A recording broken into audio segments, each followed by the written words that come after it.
Okay, I think we can start as everybody is waiting impatiently to hear the arguments by the experts and by the debaters. I'm just going to introduce myself. I am Universalios from Lithuanian Center for Human Rights. And we organize the festival Inconvenient Films, which you are attending right now, and invited by Inconvenient Films, just letting you know, in case you forgot that.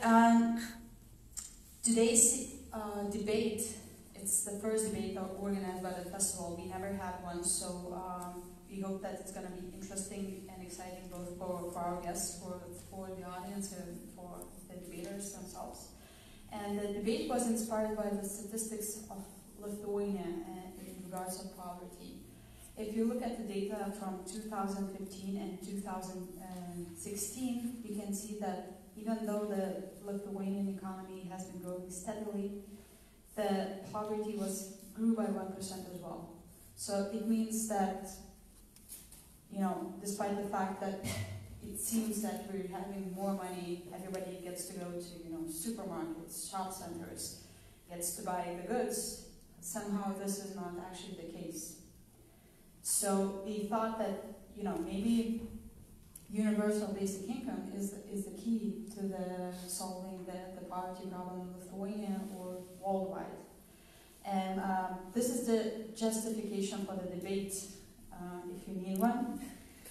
And I'm going to introduce our guests. I'm just going to say that the guests will say a speech of up to 5 minutes. They're going to present their arguments. And then we're going to switch to the team of debaters. And this event is presented by Nordic Council of Ministers. They support this event. And we have here 4 great experts. So I'm going to start from Ville Veikko. He's from Helsinki University. He's a researcher there. He also participated in drafting the first UBI, I call it UBI, Universal Basic Income test, or like the implementation in Finland that is still happening and haven't finished yet. Also, we have Jens Bosmer. He's from VN Denmark. The acronym VN stands for Basic Earth Income Network. This is an organization of activists who are supporting and promoting the basic income idea. Also, we have Rimgailė Matulionytė right here. She's from the National Network of Organizations for Poverty Reduction in Lithuania. The network unites more than 40 organizations in Lithuania, so it's a very important one. And we also have Dr. Jekaterina Navickienė from Vilnius University, and she defended her PhD dissertation that was called "The Role of Cash Benefits for Poverty Reduction in Lithuanian Discipline, Redistribution, Include, Invest." More or less, sorry.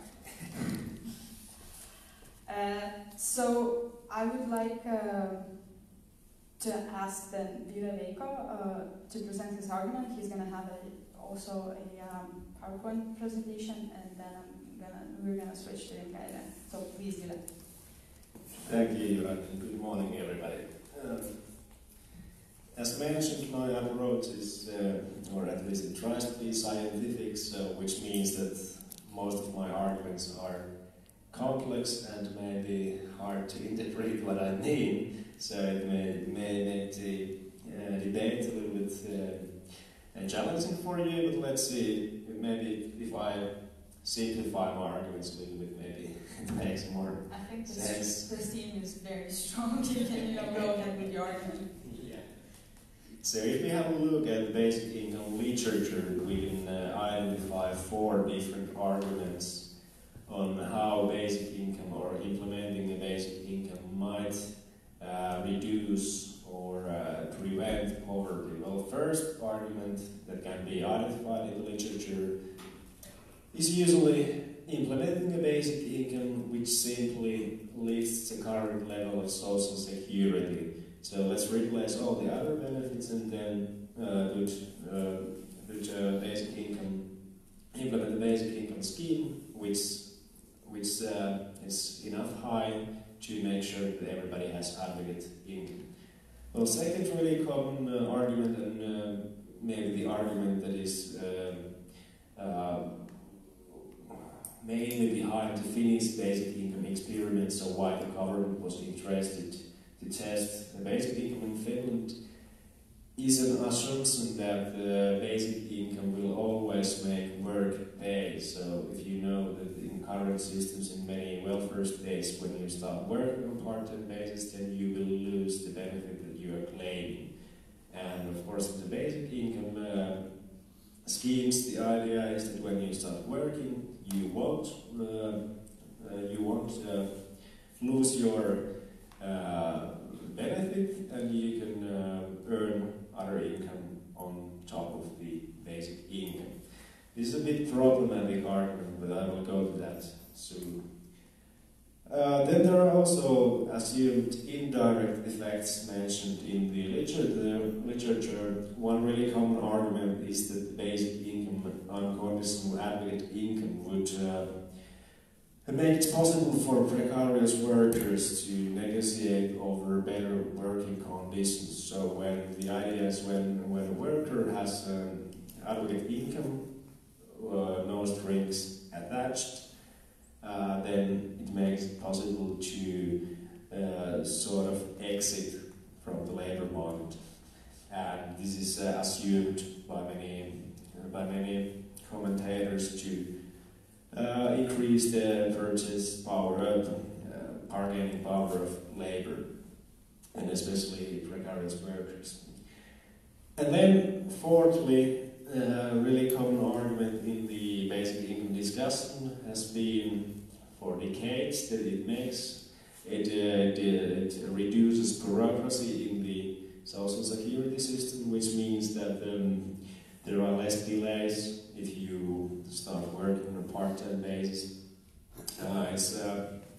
There are less meeting or reporting obligations if you want to combine social security with other income, and this flexibility argument, well, it has different dimensions, but it could, for instance, means that it's easier to combine self-employment with the main job, or if you want to start studying while you are working or having a business. So different kind of labor market flexibility based on guaranteed income.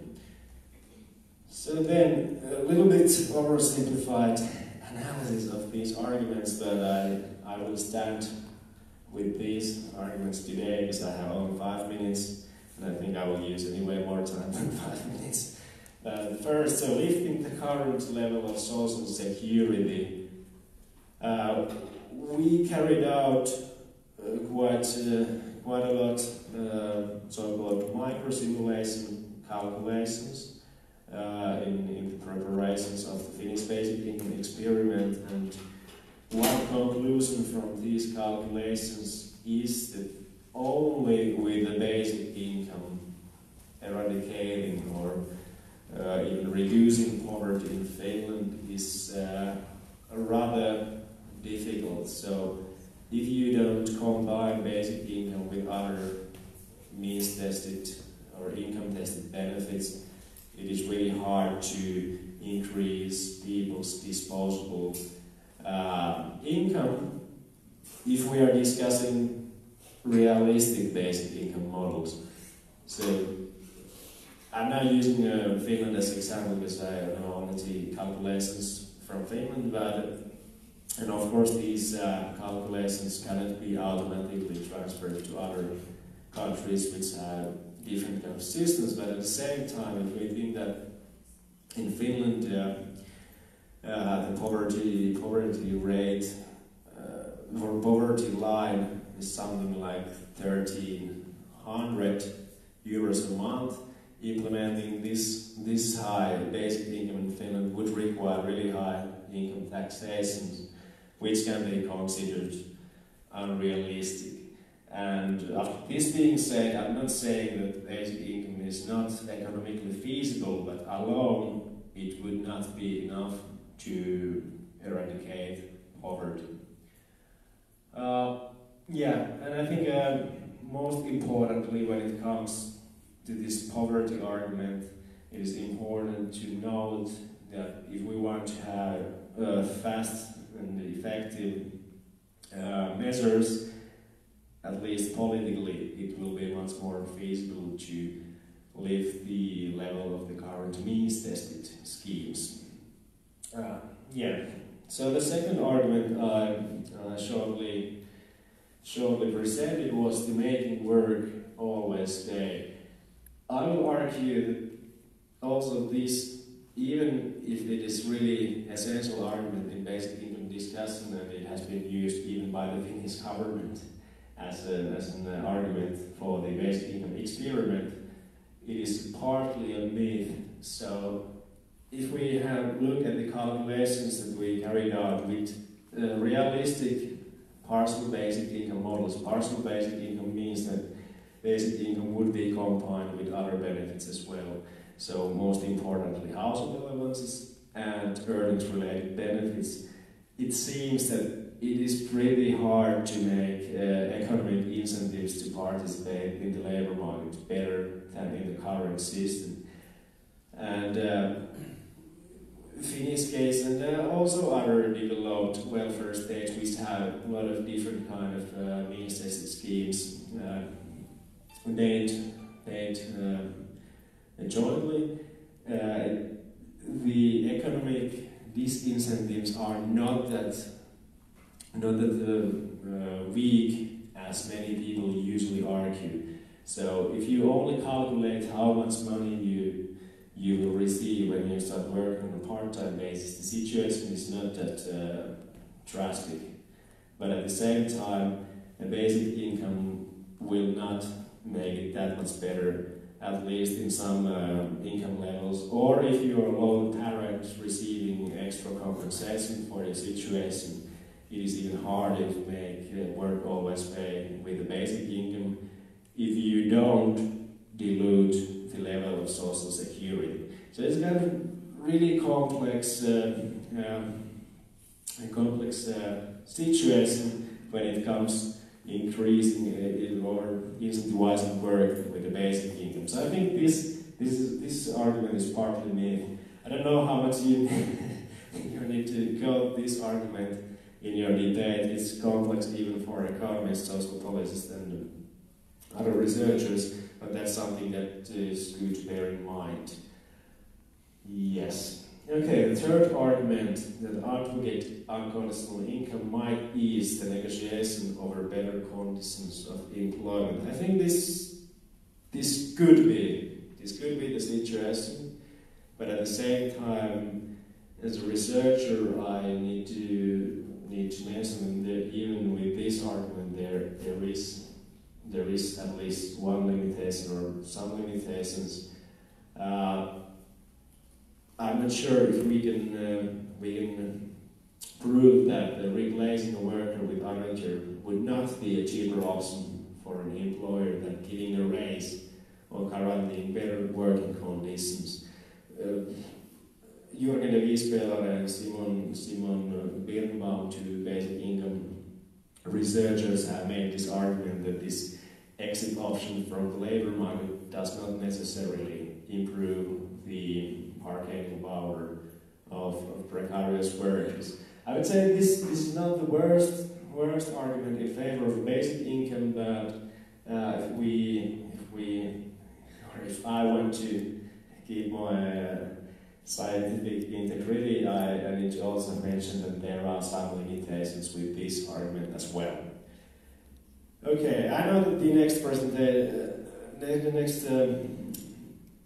next speakers will give more positive views on basic income, but I will also end my presentation by arguing that maybe the biggest promise by basic income might come from less bureaucracy and less risks to go into self-employment and making social security more flexible, enabling people to study more independently and combine different stages in the labor market. One could be same time parent, one could be same time student, one could send and start a business or work on a part-time basis. So this kind of flexibility, well, I think there are also some compromises between basic income and the current system when it comes to increasing flexibility and reducing bureaucracy, but maybe we don't go to that discussion in detailed manner today, so that I can say that at least this is a good argument in favor of basic income. So if we, in summary, what I just said was that lifting the current level of social security, at least considerably, with the basic income might be economically, if not unfeasible, then harder than within the current systems, and at least politically it would be much easier and faster to lift the level of social security within the current system. Secondly, better economic incentives. I argued that this is partly a myth. It can improve the incentives to participate in labor market for some population groups, but if we have a look at the calculations from Finland with the realistic basic income models, we see that basic income does not improve economic incentives coherently. So there are some groups which may even have worse economic incentives than in the current necessity schemes. The third argument was the bargaining power of precarious workers. I argue this is not the worst argument in favor of a basic income, but even this has some limitations. And then finally, I said less bureaucracy and more flexibility. This is maybe the most solid argument for a basic income from the perspective of eradicating poverty with a basic income. But that's all. I think I used at least 10 minutes, but I hope that's fine. Thanks. Thank you.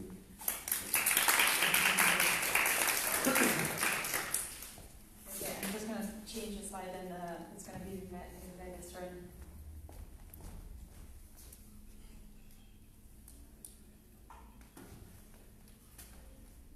Okay, go ahead.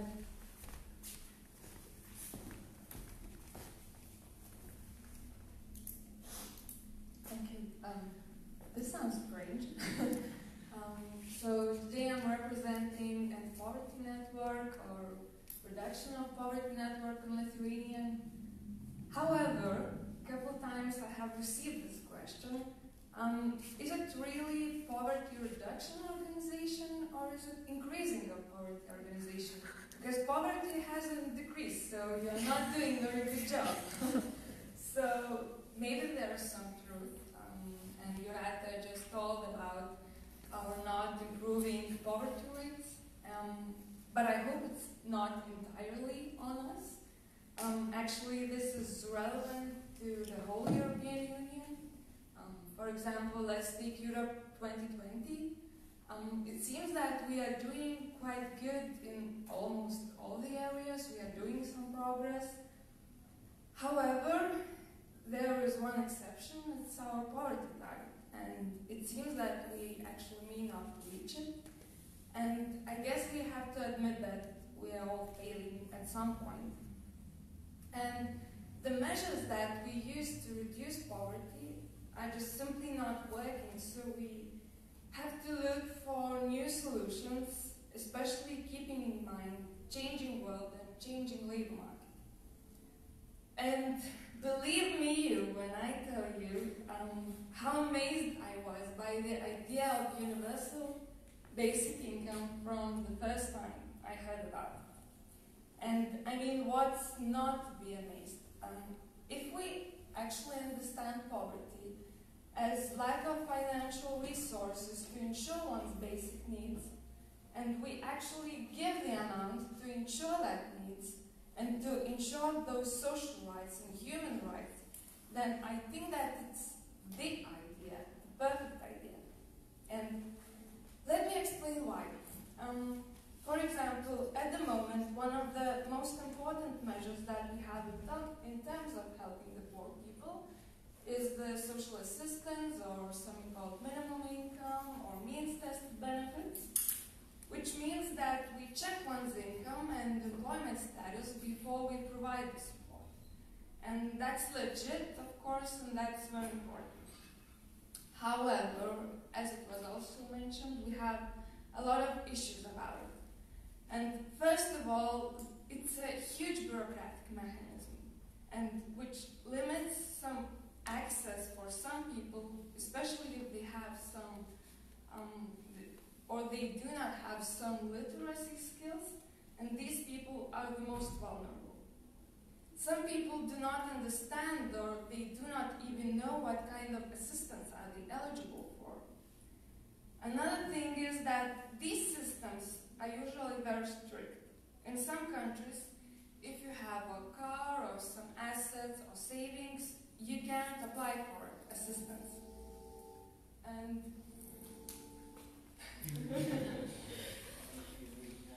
just go here.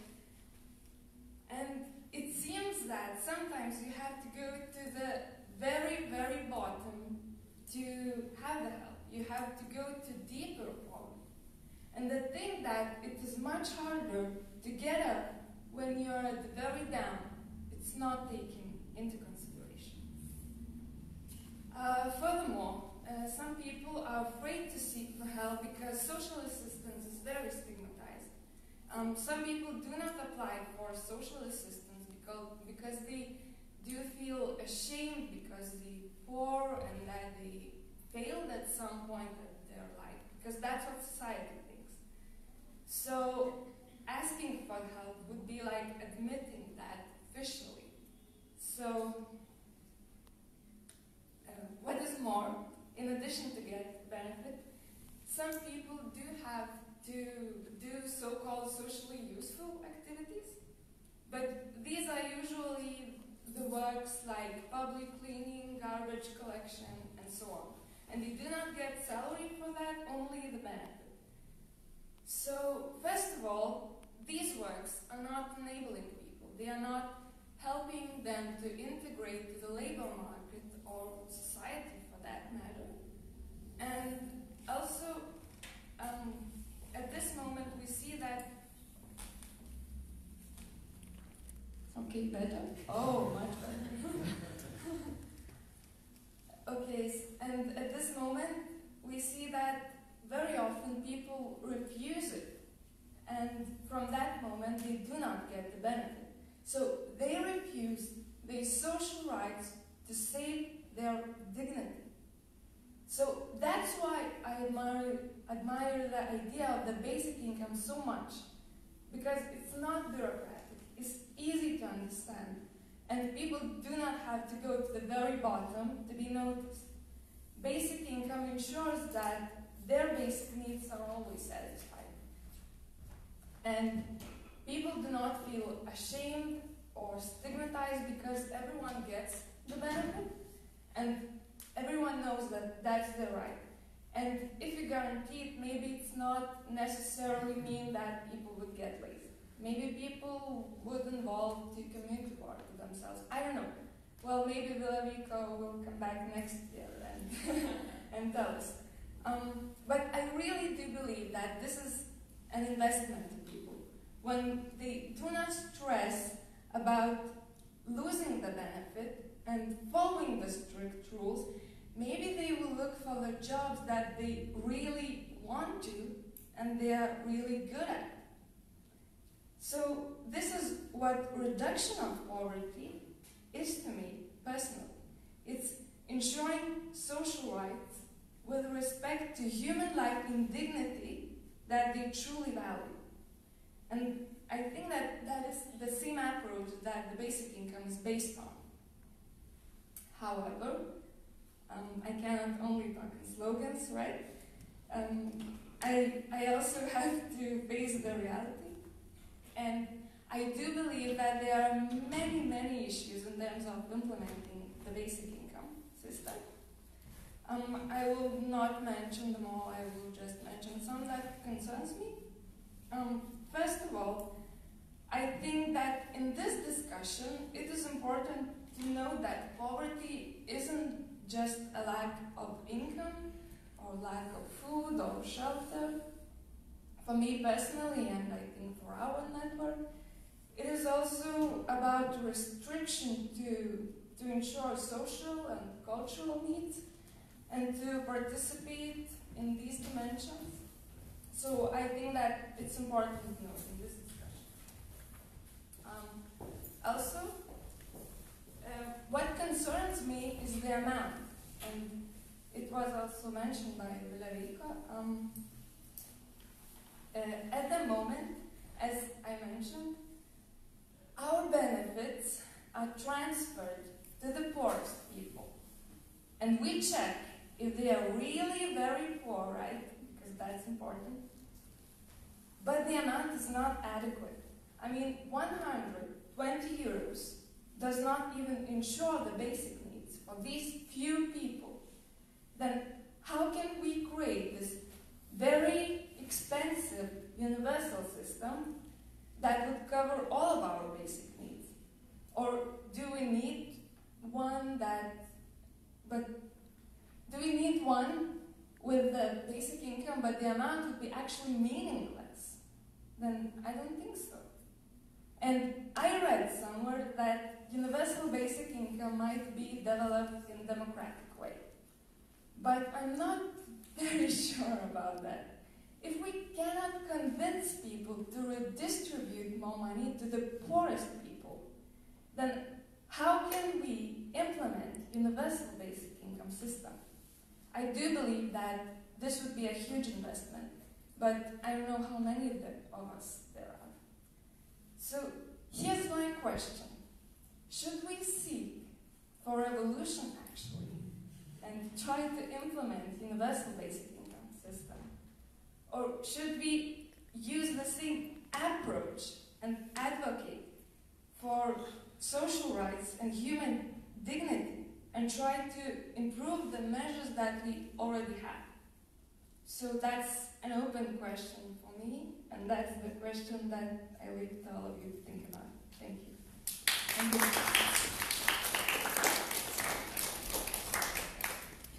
Okay, we can switch to Jens now.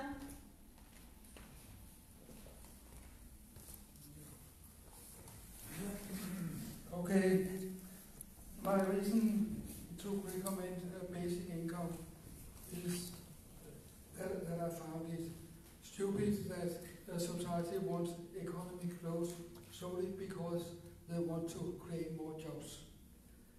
The reason to want economic growth must be more material goods and not only more jobs. The basic income in the society are not enforced to create new jobs all the time. When we are visiting other countries, people often wonder why we want a basic income in Denmark, because we have a well-developed welfare system. We have a developed welfare system, but it's in a culture where the society expects that everyone is finding a full-time job. But times are changing, production and needs change.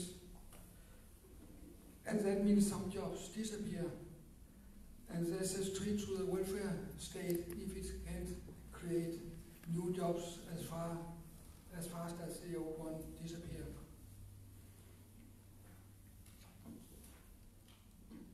This means the welfare system changes from helping the unemployed to get new jobs, then today more are controlling and suspect the unemployed. This is a trend we see in all the Nordic countries and also in other Western Europe countries. The government want to cut their spendings, and they have built an overwhelming bureaucracy controlling instead of helping the unemployed. The unemployed are thereby losing their dignity. Instead of spending time on finding work, which could be voluntary or part-time, the unemployed use their efforts to prove to the authority that are ready for a full-time job. We see basic income as a solution to restore dignity and the will to work. But is basic income fair? I think the most important human right is to have access to provide the necessary to survive from the nature. Given how modern society is structured, not all have access to survive from the surrounding nature. Most land are systematically cultivated. In consequence of that, the access to nature is subject to restrictions. Basic income is an obvious solution to that. It will give a compensation to members of society who lack access to natural resources.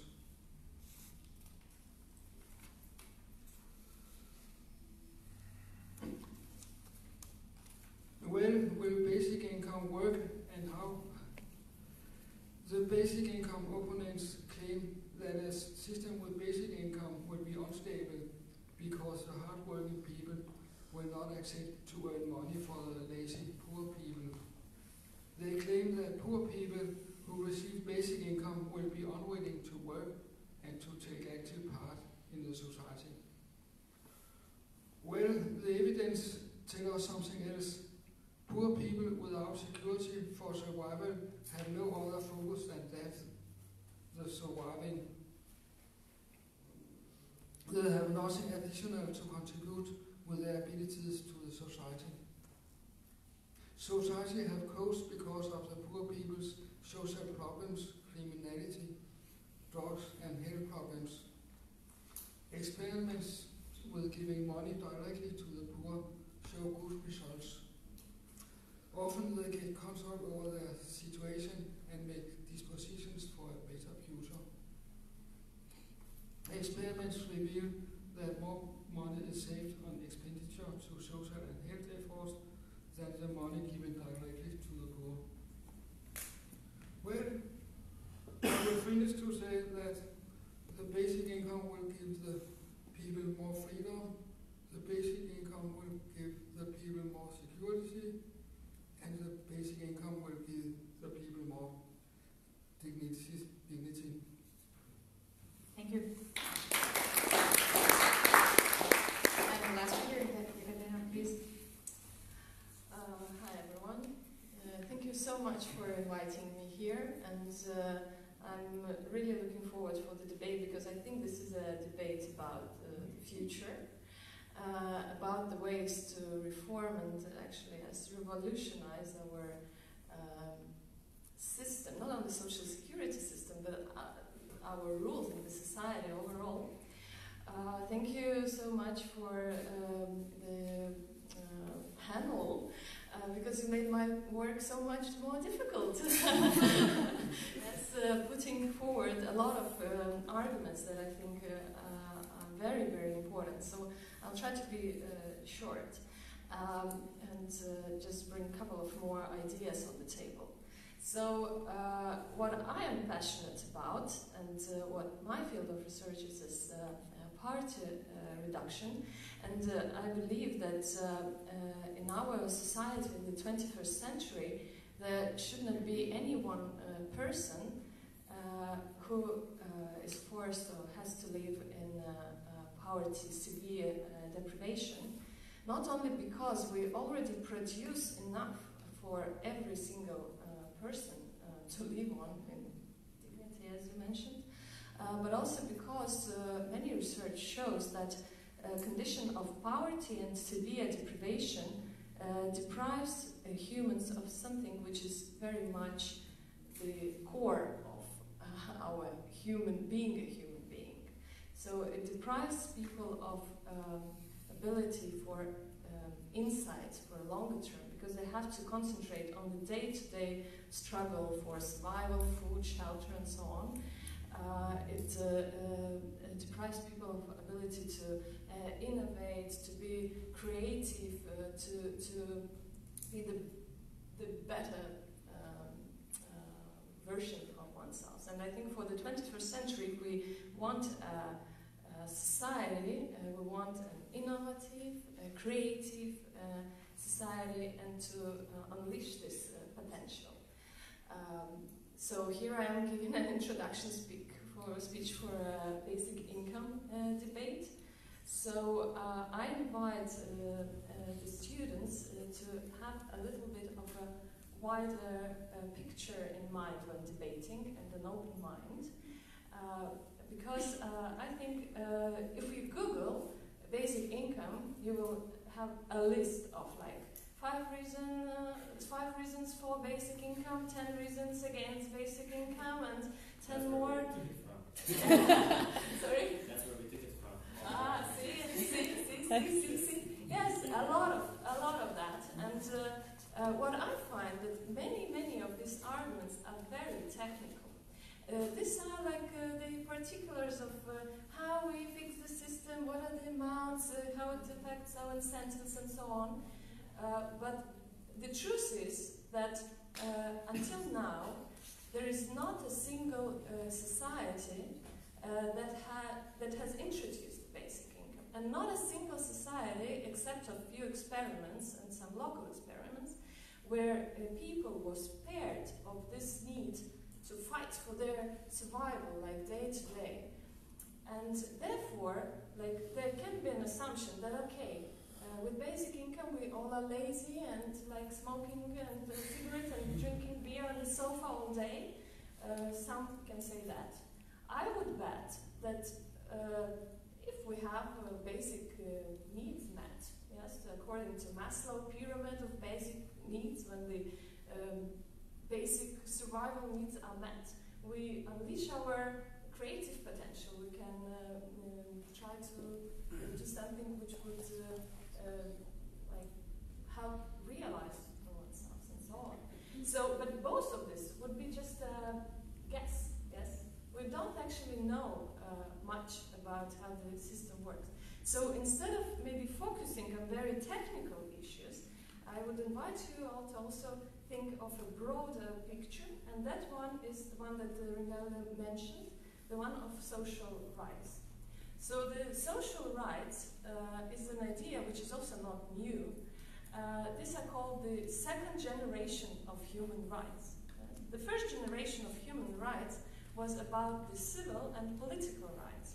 The right to vote, the right to live in freedom, the right for free speech, and so on. Many of these rights now seem for us, we take them for granted because they were already fought over and won, yes?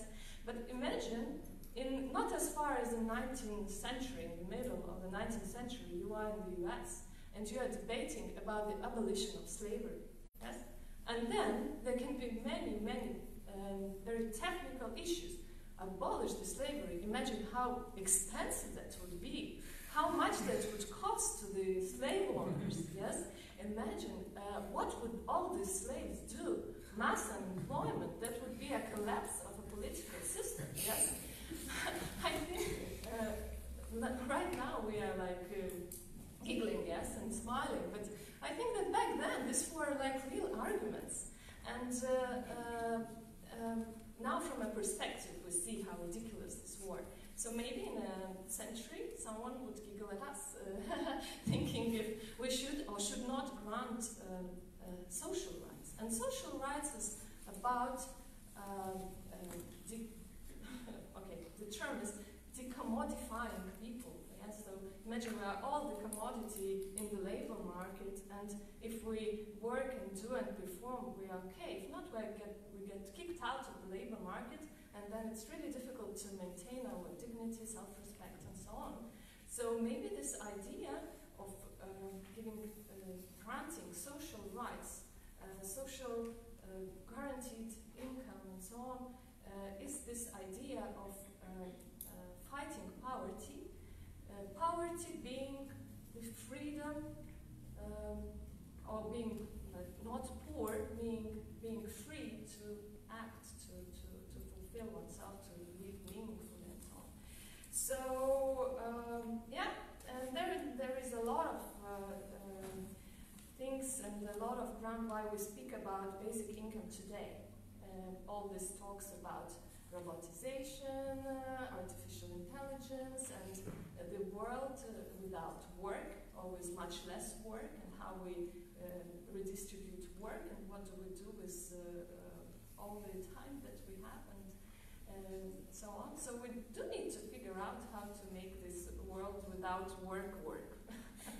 So I'm really looking forward for the debate, and I do invite you to kind of have a wider vision and not to miss the bigger picture when talking about the basic income. And thank you very much for coming over.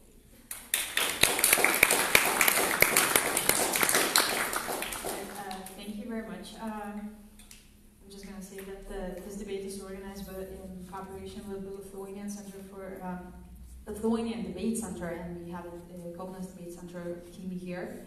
On the black chairs, you see 3 students who are going to be against the UBI implementation. And let me introduce them. This is Vita Raskevičiūtė.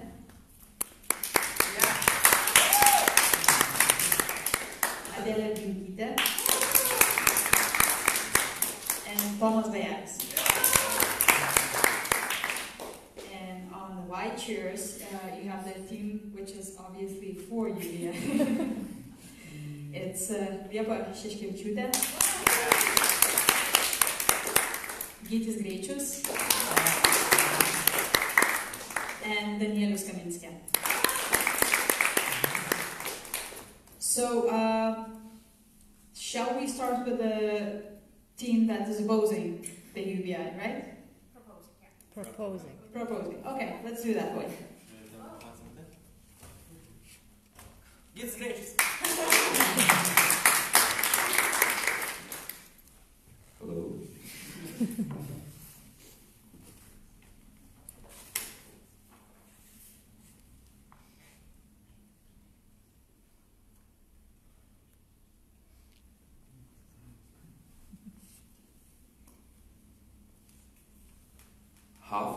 Half of the entire humanity is living in poverty. Maybe the numbers are not that scary in Lithuania, but globally they're literally frightening. And the term is even more frightening: poverty. People living in poverty are deterred from the things such as their basic needs, as housing and food and utilities.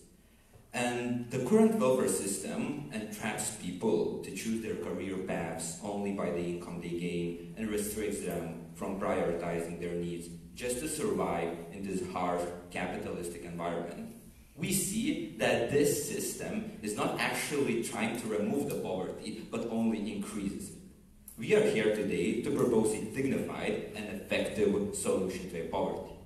The solution we are proposing is UBI, Universal Basic Income, which is a regular payment from the state unconditionally granted to all individuals without any means test or work requirement. Every individual who is over 18 years old would be able to receive UBI.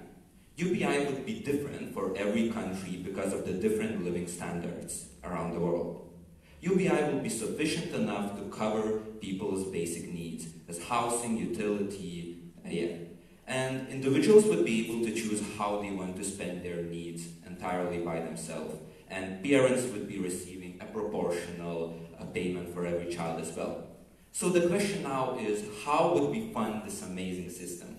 UBI would replace all of the special welfare payments and benefits like unemployment payments, tax credits, etc., but would be funded alongside with the government-funded education and healthcare system.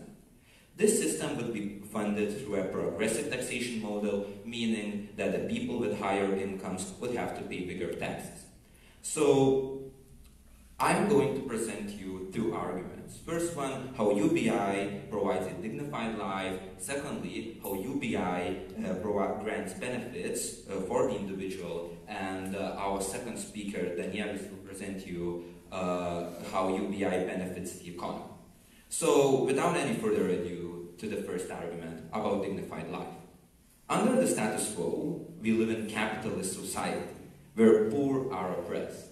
People are forced to pay for everything, including their basic needs, For example, we have to pay for groceries and utilities as electricity.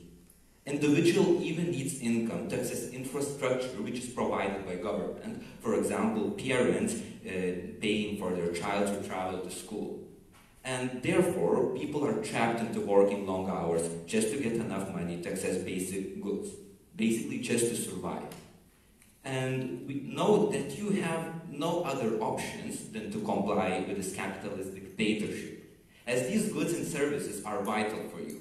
Thus, the status quo is principally unfair since individual is forced to live in a society that oppresses them daily.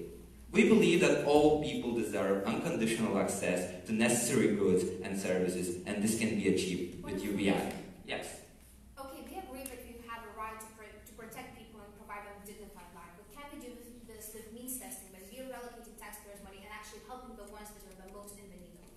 Look, under the status quo, we already see that your system is failing, as for example, alone in the US, only 30% of the people that are applying, only 30% of the people, of entire people who are applying for the welfare is receiving it. So we see that very little numbers receive the welfare, and there are hard processes to go through as the bureaucratic apparatus, etc., etc. And we see that this is not very efficient, and I will elaborate on that more in my second argument. So, we believe that all people deserve unconditional access to necessary goods and services, and this can be achieved with UBI. Why is this true? There will be two reasons. Firstly, UBI will always be guaranteed. Under the status quo, if you will be unemployed and not actively searching for a job, you won't receive your unemployment benefit. And which is quite ironic, because the idea behind welfare is that the government helps you to survive when you do not have steady and sufficient income. On the other hand, UBI is absolutely unconditional, and there is no exceptions to that. Secondly, UBI gives space for self-realization. Under the status quo, majority of people are literally pushed into their jobs which they do not like and has to sacrifice their passions for. UBI provides people with the basic needs and a safety net which would allow them to take additional opportunities like going to college, starting a business, or literally doing whatever they want. UBI allows you not only to have a dignified life at the very least, but also to pursue your goals, dreams, and just be happy while doing whatever you want to do. We see that government has a principal obligation here to provide the latter benefits for each individual. Why so? 3 reasons here. Firstly, there is a unique relationship with people. Citizens elect government, they obey their laws, they pay taxes, and in return they expect protection, which governments around the world are currently failing to do for few billions of people. Secondly, there is capability. Government is the only agent capable of providing people with UBI, as other parties, for example businesses or NGOs, basically do not have enough resources. And lastly, there is urgency. Billions of people are in poverty now, and they are suffering now. Thus the solution must come now, and therefore we believe that government should provide a guaranteed UBI, as it has a moral obligation to grant its people with a dignified life. Moving on to the second argument, how UBI grants benefits to the individual. This argument is going to be twofold. Firstly, we are going to talk why the current welfare system is flawed and not accessible to every person in the need of it, and secondly, why UBI is the better alternative. So first, how does the current welfare system look like? The current system is based on means testing and conditionality. For example, in order to receive food stamps, your family, at least 2 people, must receive less than a specific amount of money and also pass certain employment requirements. Secondly, the current welfare system involves an excessive bureaucratic apparatus. Complexity of the system makes the tons of paperwork required very expensive. Last and most importantly, the crucial welfare benefits are immediately scrapped when an individual finds a job or her income increasing just by a small margin. As a result, the current welfare system deters many people in need from accessing government's support. Why is this true? So firstly, complex. Tons of paperwork requiring specific knowledge which an educated demographic usually does not have. Secondly, time-consuming. Very important when you consider that poorer people who need welfare work overtime to support their family and do not have time to spend on tons of paperwork. And lastly, there is a huge chance to be rejected. As I mentioned, in the US, only 30% of the families who qualify for the welfare payments actually receive the welfare support. If team oppositions want to win this debate, they have to show us how they can solve these structural problems of the current welfare system and make it accessible and sufficient to everyone in the need of it. So, secondly, what would be changed by guaranteeing basic income to every individual? UBI would be provided. So, firstly, we see that UBI would be provided to everyone unconditionally and would let people get necessary help faster. So the first reason is that under the status quo, a big part of society perceive individuals who receive welfare benefits as unworthy and only a burden for taxpayers. For example, more well-off people tend to vote for political parties who advocate for reducing spending on welfare. This stigma and social boundaries would be eliminated when everyone would receive a UBI, as even the middle and upper class would be granted with a basic income. So we see the less stigma because even the rich people are receiving UBI. Secondly, we see that the bureaucratic apparatus would be eradicated, thus the welfare costs would be lower, because one clear social welfare program would lead to less funding for administrative costs. In the United States, 70% of taxpayers' money that are allocated to the food stamps goes in the bureaucracy that is responsible for the distribution of this welfare program. The same money could be allocated to fund UBI. And now, thirdly, we see that lastly, we see that UBI would encourage people to join workforce, and it would actually make the workforce more efficient. Under the status quo, welfare system contains a major flaw called welfare trap. The latter means that a person immediately loses his unemployment bonus the moment his incomes increase, even by a small margin. The moment that his income becomes not minimum wage anymore. Most crucially, the welfare support for unemployed people usually is similar to the minimum wage provided in many countries. For example, in the United States of America, maximum minimal weekly wage is $690, while unemployment benefit is $450 throughout the week. Therefore, we see that the welfare is designed only to allow sustainability of minimum basic needs, thus preventing the upward social mobility. How does this change on our side when the UBI is implemented? Even if the person finds the job, a person doesn't lose UBI. And many people will now be motivated to join the workforce in order to increase their incomes, because they will be attracted of adding their salary to the already existing UBI.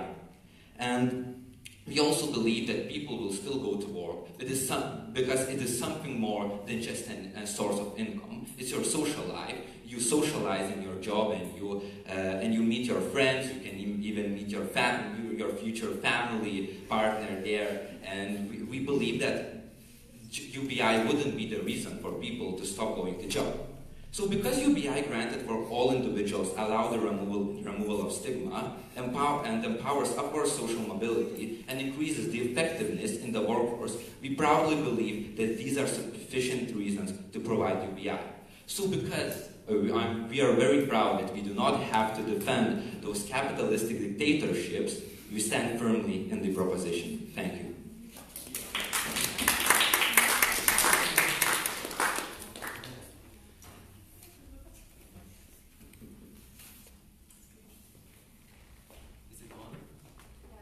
It's on. Is it about the mic or the brain? Oh, it's on. Oh, it's on.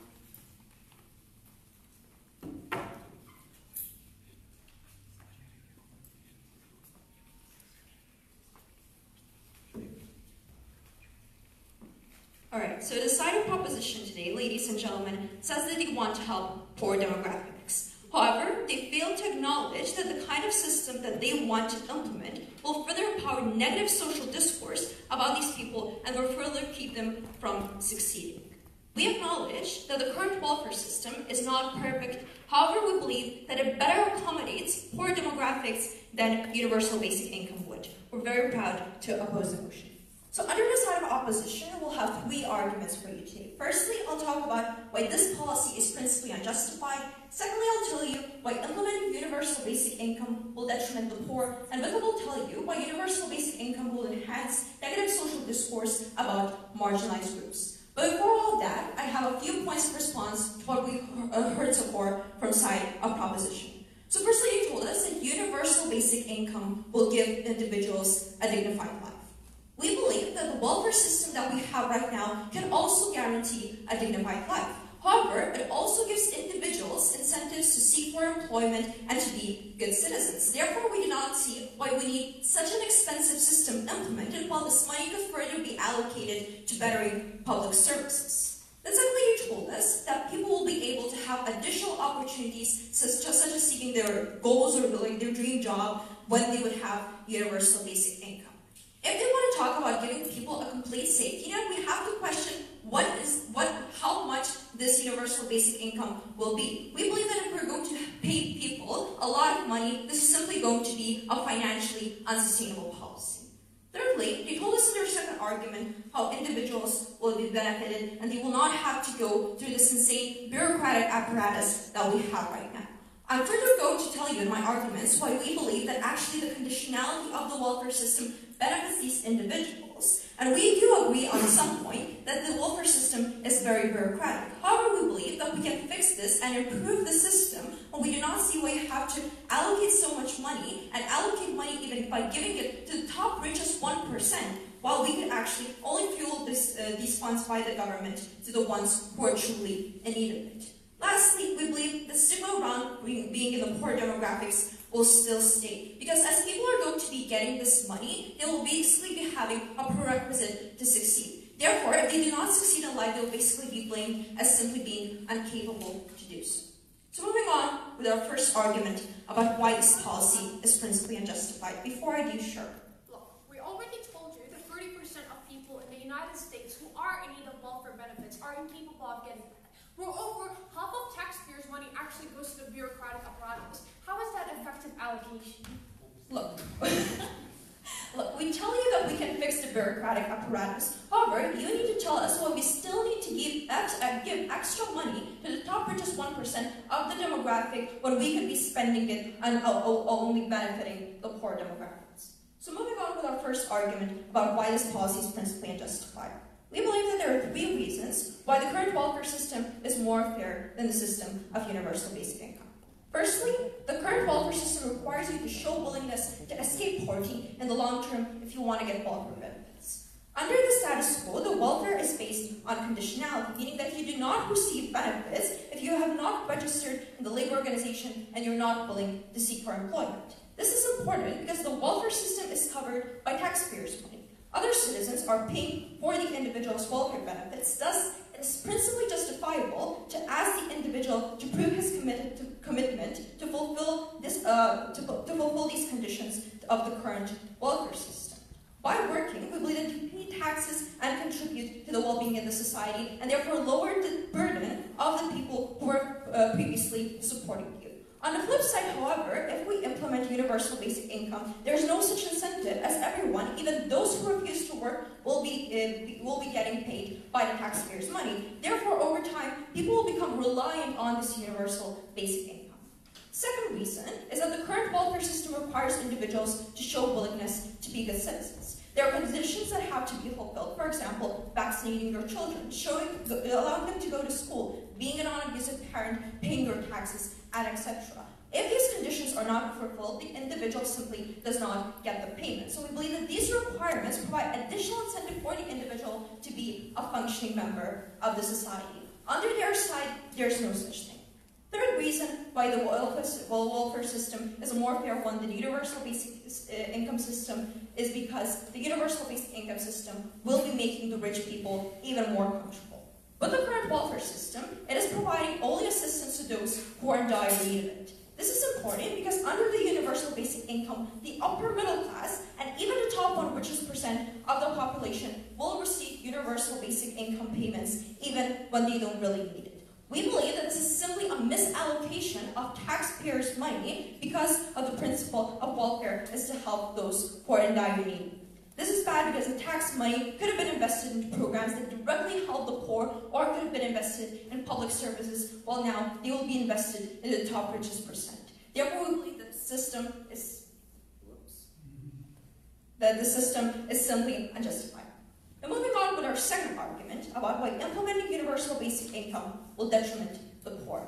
This argument is going to have two folds. Firstly, I'm going to talk about how universal basic income system will destroy public services, and secondly, I'll tell you how it will destroy individual motivation. So firstly, on public services. We believe that universal basic income will cost a lot. How so? We believe that there are three reasons. Firstly, assuming it wants to provide income sufficient to live with basic needs and wants, the amount would have to be substantial to live in any country. Secondly, it would have to be paid to all citizens unconditionally to what their current income is. Thirdly, the growing population of the world, because of better healthcare and sanitation, would put a greater strain on the country's budget. When the costs are so vast, there will not be an opportunity cost because by providing the universal basic income, governments will have less resources to spend on public infrastructure and education and healthcare systems.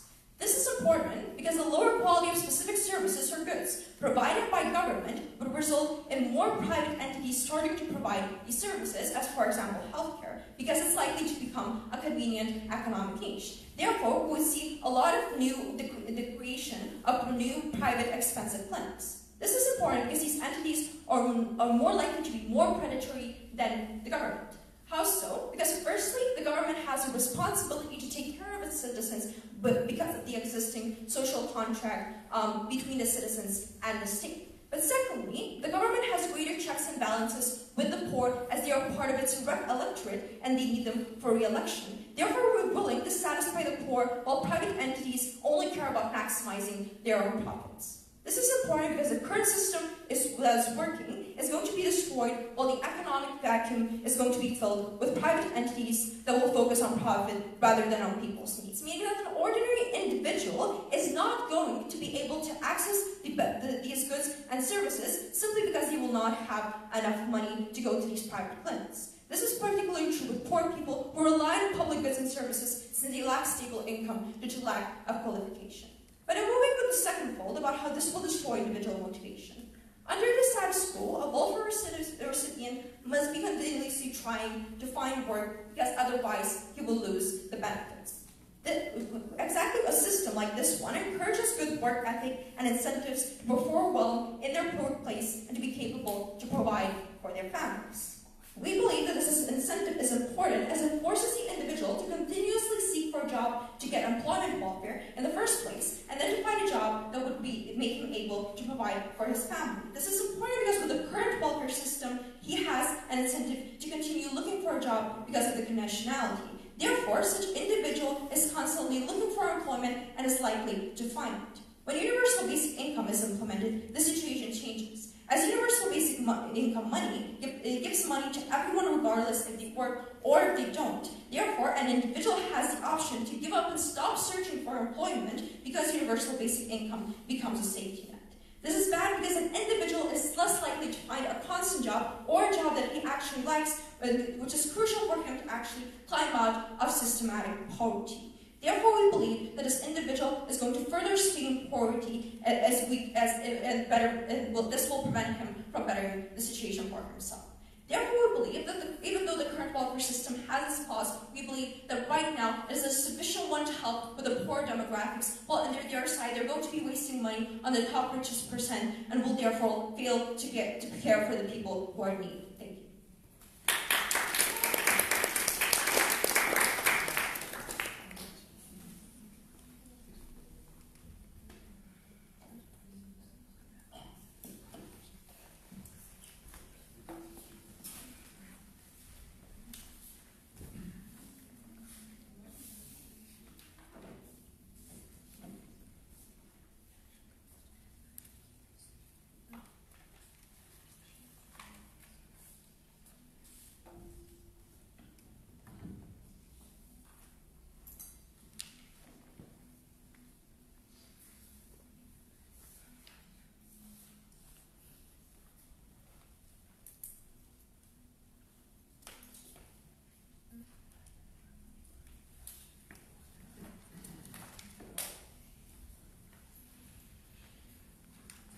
So ladies and gentlemen, the opposition basically comes up here saying that the current system can give people a dignified life, and the current system is actually beneficial. And they don't prove to us exactly how. And the status quo we have here today, as presented by the first speaker of side proposition, is basically half the entire humanity lives on the verge of poverty or in poverty. So the status quo means that obviously not the current welfare system cannot provide people with a dignified life, and we should do something to change it. Our way of changing it is actually implementing the UBI. Before moving on to the third argument about how UBI benefits the economy, a few points of rebuttal to what the first speaker of side opposition was saying. So basically, they were talking about this policy being principally justified, and that you have to basically work under the status quo. You have to work to have these social benefits and to prove your willingness to work. What they are missing is that basically poverty is a very structural problem, right?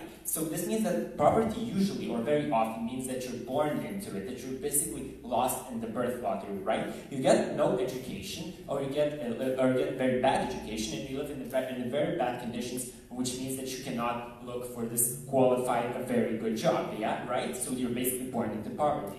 No matter if and even if you're looking for a job, you still won't find one because of your lack of qualifications, which could not be acquired because of this loss in the birth lottery and in these bad conditions, right? Furthermore, as we heard from the experts, the current system is flawed with bureaucracy. It's very hard to understand how the current system works, especially for poor people who have lesser skills than those who are who got a good education, right?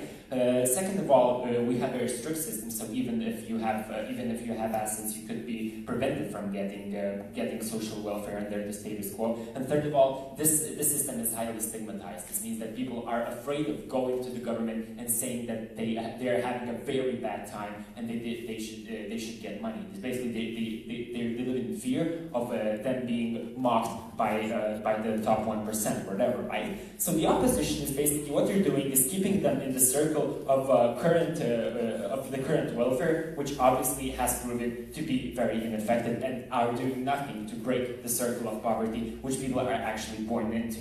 And they went on saying how we'll now give money to people who don't vaccinate their children or who are children beaters, whatever, right? First of all, with these examples, they're going into extremities, and second of all, we still we obviously see the problem with their actions that these people are doing. But on the other hand, it is still money to cover basic needs. It's still money to give your children education. It's still money to buy some clothes, whatever, right? So on this principle, we have the principle of equality, right? And furthermore, even if we look at the conditions on which the current welfare is built on, we have to repeat ourselves by saying that these conditions are usually very strict. For example, as the experts were saying, there are some countries in which having some assets can prevent you from getting the benefits provided by the current system, right? We don't see a problem actually with even the top 1% or the rich getting the UBI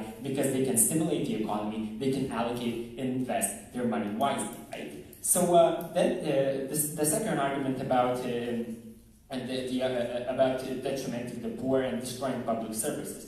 Well, first of all, the government still spends the biggest amount of money from the budget on welfare and social policies to fight poverty and inequality, so these wouldn't be such a problem on our side, right? Why would the costs, they didn't prove why the cost would increase so vastly, right? And second of all, they didn't prove why people would necessarily turn to private businesses for healthcare or other examples they were talking about, right? Why wouldn't they still go to the free services provided by the state, because it's obviously the logical way to do so when you have little money and simply cannot afford these public services. And then under our side of the house, we don't eradicate this healthcare and these public services that the government can actually provide. And they ended their argumentation by basically starting an anecdote about a poor man walking into a bar and spending all his money on beer, right? So they're saying that UBI it's money to everyone regardless of if they're working or not, and it's very bad because people lose an incentive to work, and this destroys somehow the individual motivation, right? But the argument is based on the premise that UBI is enough not only for an individual, but also to provide for the whole family and the children who aren't making any money, right? We believe that is not true. First of all, UBI, as we see it, is a gateway from poverty. So these are finances for you to add to your actual salary, to escape the circle of poverty, to buy something better, right? And second of all, you can use this money to get an education, which is the primary gateway of escaping poverty. And third of all, you're more likely to escape the poverty in the future if you work by the system when UBI becomes not your primary source of income, but your secondary source, just an additional source to your actual salary, right? Moving on to our third argument about the benefits to the economy of the universal basic income, right? So providing a guaranteed basic income to every individual stimulates the economy. How so? This policy will increase the consumer spending. Two reasons why this is true, right? So with basic income, the amount of money that the less privileged part of the society and the middle class can spend on various goods will increase. An additional increase of every individual's income will lead to greater buying power, and they will be able to buy better quality goods or allow themselves goods that they could not afford without the UBI. This is going to be steady and guaranteed payments, so consumers will have secured amount of income every month. The planning of expenses will be easier. The confidence that consumer will gain as a result of this policy will encourage them to spend more on various better quality goods regularly, this way stimulating the economy and actually encouraging production. So right now, under the status quo, less privileged people's shopping list usually consists of the cheapest and lowest quality goods, since they do not have the confidence in their long-term savings, as they generally work in low-paid or even not paid jobs, usually seasonal jobs, in which they can be easily replaced. This means that they do not buy higher quality, more expensive goods and services. This means not only that this is very sad, but they are not secured about their income. With the UBI, these poorer demographics will have steady income, thus won't be afraid to spend more, right? So why is consumer confidence that we're trying to prove good? Three reasons for that. First of all, you get better work conditions. Employees will be able to bargain for better working conditions. They will be more determined to do so because with the UBI, they won't be so dependent on their jobs, and this will incentivize them to seek for their working conditions to be improved. Obviously, we're talking about jobs which are very low paid. Second of all, people are incentivized to innovate. Under the status quo, they're not willing to be innovative, as they know that prioritizing the projects they have come up with will lead them to not being able to focus fully on their job or leaving them unemployed. It's very risky for these people, right? So why is this important? People are not given the opportunity to carry out the projects that could turn out to be really profitable in the future, to break the poverty circle, right? Simply because of having to be constantly thinking about money and providing for their families. As a result of this, innovation is usually left in the hands of already rich people who already have funds to invest in the new projects. So high-earning innovations are also only left for the rich, as it's much riskier to establish higher-earning companies, for example, tech companies, rather than low-earning innovations. Poor people simply cannot risk it, as we were saying. And new innovations are extremely important to the country as well, because if successful, they would create more jobs, they generate more income, meaning that they would also help to strengthen the country's economy, right? However, many people are reluctant to start their private businesses or investing in various innovations because they do not have the safety net, and the safety net right now would be provided by the universal basic income. How does this change under our side? People are actually encouraged to be innovative and prioritize their ideas and their projects, and the safety net provided by the stable payments of the UBI is there. And second of all, they are able to use the money they get from UBI for these projects. Lastly, automatization no longer endangers jobs with the universal basic income. Under the status quo, as people see that automatization gets people to lose their jobs and leave them unemployed, and as in the US alone, 38% of jobs are threatened by automatization, people are going against it. Obviously, that all robots and artificial intelligence will take our jobs. Thus, many governments are imposing restrictions on automatization in various industries in order to avoid many people losing their jobs, because it's politically beneficial, right? However, as a fact, automatization gives an opportunity to complete specific tasks faster and in a more efficient manner, while often saving money. So basically this means that automation is kind of okay and kind of beneficial for the state and the business. On our side, the natural technological progress would not be suppressed anymore because we agree with the progress and with the optimization. People start accepting it as they know that even if they do lose their jobs, they'll still have the insurance that they will receive the UBI payments. We solve basically the divide in the society over optimization. And additional money provided by the UBI will even encourage people to look for new workplaces, look for the opportunities to retrain themselves. Even if people would lose their jobs, they will still have the universal basic income, which actually will incentivize them to look for an additional source of income and another job. With the UBI, most importantly, people get retrained. Especially true for people who have these routine jobs, such as taxi drivers, cashiers, that don't have any money to retrain themselves to acquire new qualifications. But UBI could provide them with that money needed for retraining themselves and actually acquiring these new qualifications. Therefore, finally, once governments provide universal basic income, we encourage more people to join the workforce and stop fearing for losing social benefits. We ensure that automatization does not harm anyone and that we actually encourage people and make them free to create. Thank you so much. Vote for side proposition.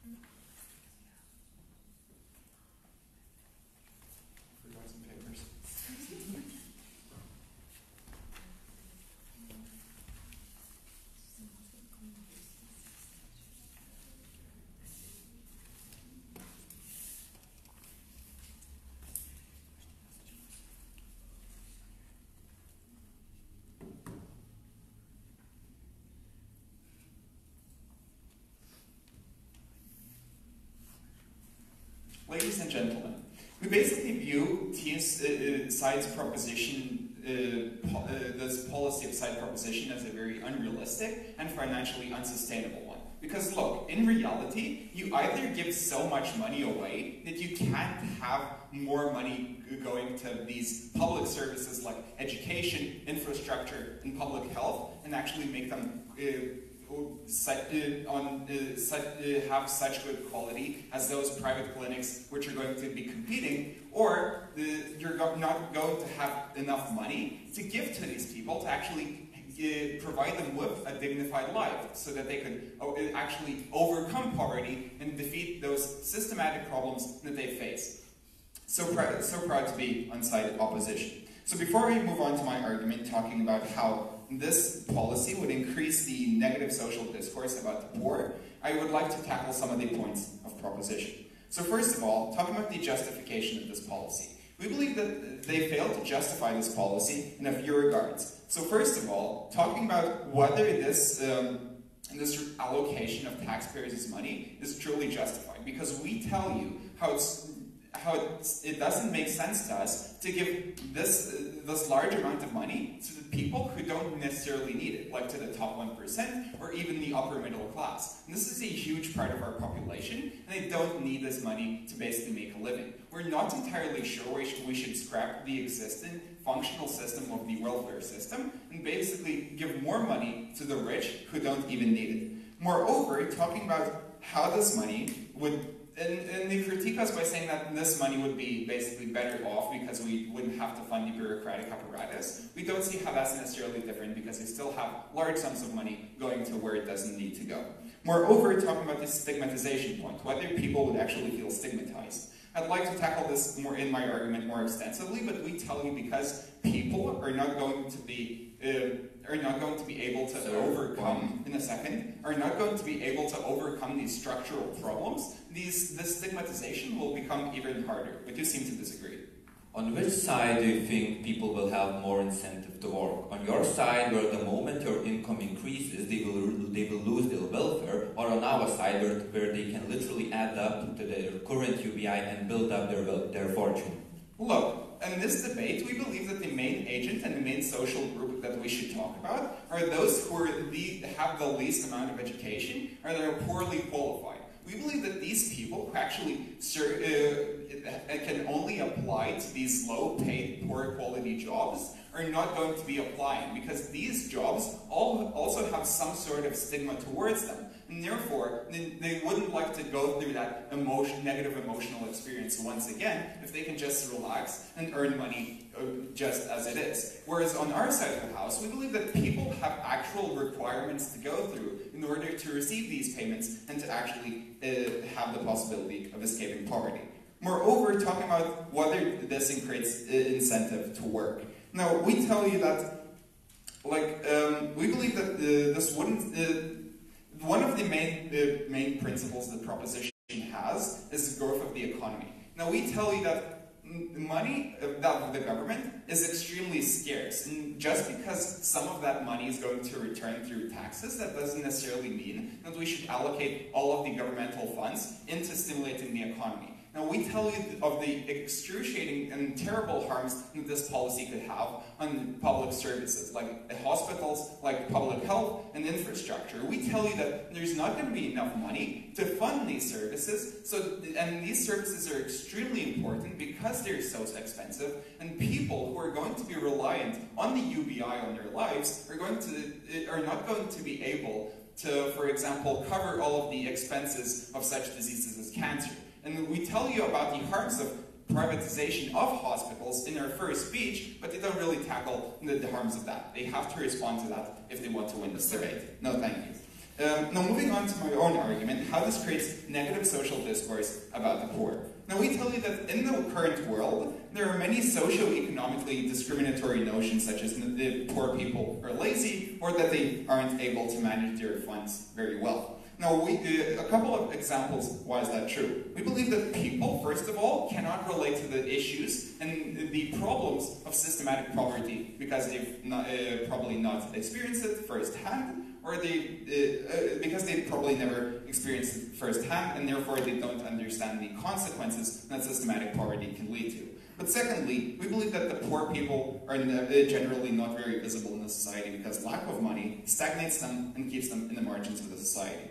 And we believe that by implementing this policy, we will increase negative sentiments about the poor even more. Now, how is that true? 2 points. First of all, it will give people a precedent to think that UBI can solve issues of systematic poverty.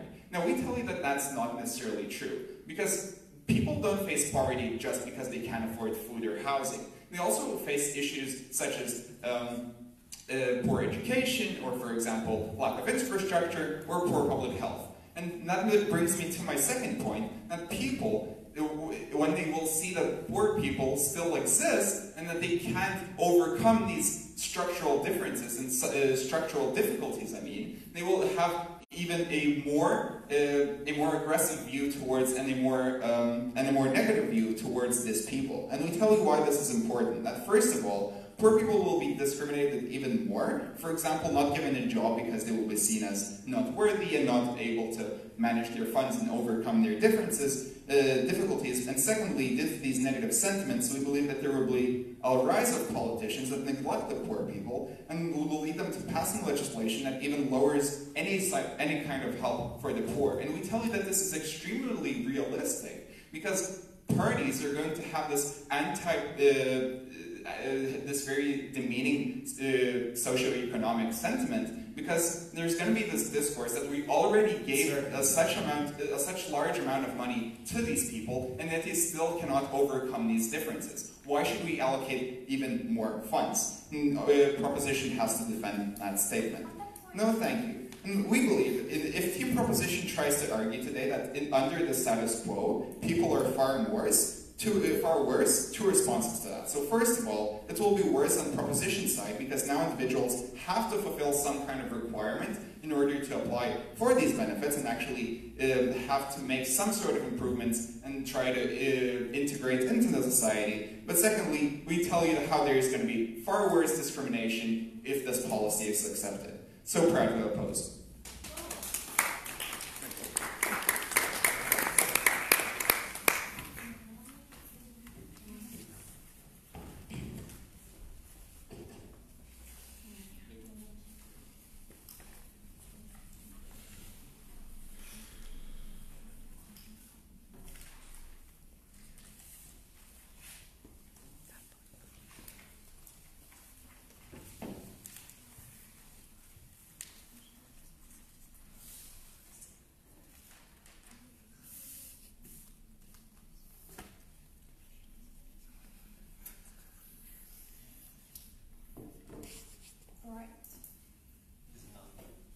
Yeah, I think it is. Look, the welfare system that opposition supports doesn't even serve all people in need. What it really is an absolute misallocation of taxpayers' money and a terribly ineffective system. Side opposition provides a world where the poor will never get equal chances compared to the richer part of society, where people are forced to starve and never get a chance to actually access self-realization.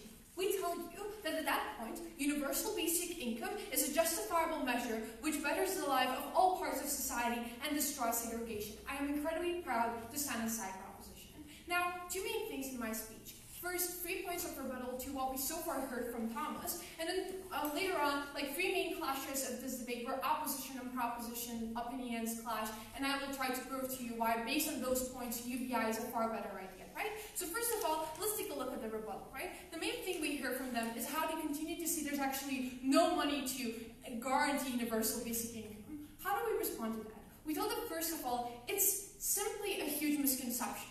People still participate in economics. They still spend money. They still are going to be willing to participate in the workforce because they understand that even though they have their basic necessities ensured, they still, by working and continuing to stay in the workforce, are capable of accessing far more things. But secondly, do the comparative right here. On welfare system, half of the taxpayers' money doesn't even go to the people in need. Moreover, half of the taxpayers' money is actually going to the bureaucratic apparatus. We managed to eradicate that on our side of the house. Therefore, we have a far more effective allocation of resources. Secondly, no thank you, Becca. Like, they tell us how top 1 richest percent don't even need that money. But what can we tell you? You cannot always guarantee that you're going to be incredibly rich for your entire life. And thus we believe it is a basic right for you as a human being to actually have your basic necessities guaranteed and whatever might happen in your life, right? And therefore, moreover, we tell you that we finally are capable of accessing equality on our side of the house. Because the top 1 richest percent is not going to perceive the poor as like that part of society that simply wastes taxpayers' money. Because they are going to be gaining that specific amount of income too. Thirdly, regarding their third argument, when they tell us the poor is going to be worse off, 3 responses to that. First, we tell you the poor is no longer going to be seen as weak because all people are going to be getting the same universal basic income. Secondly, UBI means that you get extra money to spend. This means that even the poor part of society, which is still probably going to be willing to participate in workforce, is like going to have more money to spend on extra stuff like superior goods and stuff like that. Thirdly, they talk about negative perspectives towards the poor. Well, then what do we tell you? That actually comparatively, on our side of the house, the poor people are going to be seen as those who are equal, who are not those vulnerable people standing in lines to get food stamps. Therefore, the poor is far better off on our side of the house. Right, what are the clash points of today's debate? 3 things. Firstly, can we principally justify universal basic income? Secondly, on which side the poor is better off? Thirdly, on which side the society is better off as a whole? First clash point, can we principally justify universal basic income? They say, UBI gives no incentive to show willingness to escape poverty. It disincentivizes to work and abide the law, and it equals inefficient allocation of resources. But what do we tell you? We tell them, first of all, I'll take you in a minute, it's incredibly unfair to force people to pay for getting basic needs satisfied, because there's a unique relationship between the people and the government. And because people are the ones to pay taxes, because they are the ones to elect the government in the first place, they expect it to actually, in return, be catering for their needs. Before I move on, sure. So your argument, people will still continue working, but let's admit not all jobs are extremely pleasant to do. For example, trash picking. So do you think that people will still continue to do these kind of jobs and they will be receiving UBI? Oh sure, on our side of the house is far better off, because on our side of the house you have far more time for self-realization and you're actually capable of doing those things. Moreover, you have far more possibilities to invest in your most favorite dream job, and trying to access it in the first place. And moreover, you don't have to work 3 jobs at the same time. You can still keep the one that you like the most, for example. So yeah, people are going to be working on our side of the house. Right, moving on. Secondly, we tell you the welfare system comparatively is terribly inefficient. Because even if it includes conditionalities and means testing, not all people in the first place can still access it. Because we've told you that excessive amount of paperwork and various checks to prove your eligibility for welfare benefits means that excessive bureaucratic apparatus is involved. And this means that taxpayers deal with like this enormous economic burden to actually sustain the apparatus and at the same time sustain the people who are in need for welfare benefits. So comparatively, UBI banishes these structural problems as it's provided for everyone. Thirdly, it's terrible to force an individual to work several jobs to provide for your family and make it the end goal of your entire life. Because we tell you that we provide an individual the space for self-realization on our side of the house. So you can actually, you don't need to prioritize like your love for arts and like work to sustain your family. Because you can sustain your family and at the same time like do arts, right? Therefore, the individual is far better off on our side of the house. Second flashpoint, on which side the poor is going to be better off? They tell us that the poor will have like no incentive to work and they're going to be left out of society. We're going to have like this insane segregation and the poor won't be able to get out of systematic poverty. Look, firstly, just because you can cover basic necessities doesn't mean you stop working. Because comparatively, you're going to see other people who stay in the workforce and are capable of accessing like superior goods, who are capable of getting like better services and stuff like that. And it gives you the extra incentive as for a poor individual to actually stay in the workforce. But what is better off on our side of the house is because you know that you've always got basic necessities covered, instead of working like 3 jobs at the same time, you're going to stay working at 1. Secondly, even if we take team opposition on their highest, first we tell you it is a conscious and rational decision to decide to, for example, stay out of the workforce if that's what you really want. Because it's good if that's what you want, and we totally support that. Secondly, UBI covers only basic necessities. This means that automatically you're not like living below the poverty line, and thus the poor people are automatically going to be better off on our side of the house. So when you compare the two worlds right here, the welfare is far worse, because if you earn slightly more than the maximum welfare benefit, the maximum wage needed to get a welfare benefit, your welfare benefit is automatically scrapped. Thus on their side of the house, there's far more incentive to actually decide to stay out of the workforce. Comparatively, you always know that on our side of the house, you get the UBI and you get the incentive to work in the workforce, because you know that the UBI and the money you get from it is not going to be suddenly scrapped. Okay, first clash point, and lastly, on which side do we make the society better off? They say that firstly, the country will suffer enormous economic burden to sustain UBI. They say that there will be less people willing to work and that there's going to be greater segregation. What do we tell you? We know that first of all, people are not stupid. Majority will still continue to work, because I already told you that. People know that they can access far more better goods and stuff like that by staying in the workforce. And this brings extra motivation for you, because then knowing that by working you'll access better, for example, quality products, only further incentivizes individuals to stay in the workforce. Secondly, because UBI serves as extra profit, people will start consuming more, especially products that they couldn't access before, right? And this means that not all people will be able to access better, that now all people are going to be accessing better quality products on our side of the house. So what this proves that we all get equal opportunities in the society that universal basic income creates. It proves that there aren't harsh economic losses, because people still work and they still access better goods and services. So when you compare it to the welfare system of side opposition, which wastes taxpayers' money and doesn't even provide all people with basic necessities, I am incredibly proud to tell you that side opposition takes the debate on all grounds. Yeah!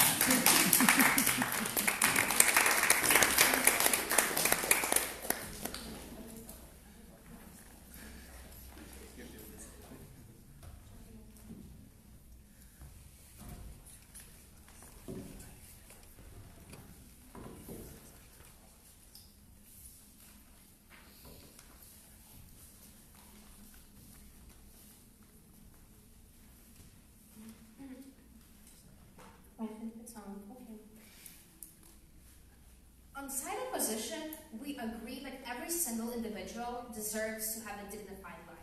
But what we don't agree with team proposition, that it's the best way to achieve it, is by wasting taxpayers' money and giving it to those who already live comfortably. So ladies and gentlemen, don't be misguided by the beautiful but rather empty words on side proposition, and let's stick to the plausibility of this policy and how many people this policy will actually uplift. So we actually believe on side opposition, we believe that we consistently showed you this throughout this debate, but actually it is much easier and much more effective to fix and improve the current welfare system that is based on needs testing, rather than imposing the risky policy which will cost billions and billions of money. Very proud to oppose. So today in my speech, I will show you on 3 levels where side opposition actually takes this debate. So first I will talk about the principle, which policy of welfare state is more principally justified. Secondly, I will talk about the effect on the society and which welfare state policy is actually better for the society as a whole. And last, I will talk about the effect on the welfare recipients. But let's first of all tackle the principle. So notice how their entire principle argument lies on the one premise that each individual deserves a dignified life. And ladies and gentlemen, notice how we agree with that. And notice how we already do this under the status quo, that each of us taxpayers actually allocate some of our hardly earned money for this cause. We actually want each individual to sustain himself or herself and actually live a dignified life. But let's compare the policy we are proposed. So this means that we both want to achieve the same goal, but now there are 2 measures how we can be doing that. So okay, side proposition says, okay, let's just give it to everyone and just have a substantial sum of money that will flow into everyone's bank accounts. But ladies and gentlemen, what we see that on the principle level we don't believe this is extremely fair. Because what we tell you that on the UBI policy, each individual will be receiving this money. So we are telling you that the upper middle class who already have 2 cars and have a nice house in the suburbs, we will also receiving your taxpayers' money. The richest of 1%, including Donald Trump, will also be receiving the UBI. So we tell you, ladies and gentlemen, is it principally justifiable to actually waste this money so hardly earned by every single citizen? And also what we are proposing on our side of our house, we're telling you, okay, let's not waste the money. Let's identify the group of people who is the most in the need of help and give this money to those people. I will take you in a second. So we're telling you that by the means testing, we're actually doing this. We're identifying the certain groups and allocating money where it belongs to go. The group of people on your side of the house who are in need of welfare benefits are not necessarily even getting that. Comparatively, on our side of the house, the upper middle class gets a safety net. Okay, I will talk about this more, how it's easier to fix the current welfare policy rather than introducing a questionable policy that will cost billions of dollars. But now moving on to the principle argument. So let's cover the principle basis, right? So also we tell you that if every single taxpayer is paying a part of our incomes to this cause, we also have the right to be sure that these people who are receiving this kind of welfare from our money is actually committed to actually improving themselves, to actually contributing to the society. Ladies and gentlemen, we're not asking to do anything extraordinary. We ask people to vaccinate their kids. We ask them to actually actively seek for a job.